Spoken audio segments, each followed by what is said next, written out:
नमस्तेस्तु भगवन् विश्वेश्वराय महादेवाय त्र्यम्बकाय त्रिपुरान्तकाय त्रिकाग्निकालाय कालाग्निरुद्राय नीलकण्ठाय मृत्युञ्जयाय सर्वेश्वराय सदाशिवाय श्रीमान् महादेवाय नमः।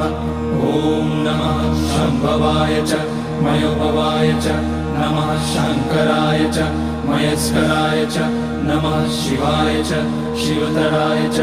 ॐ त्र्यम्बकं यजामहे सुगन्धिं पुष्टिवर्धनम् उर्वारुकमिव बन्धनान् मृत्योर्मुक्ष्यमामृतात्।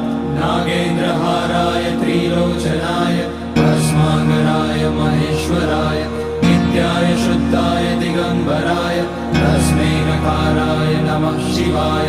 मन्दाकिनी सलिलचन्दन चर्चिताय नन्दीश्वर प्रमथनाथ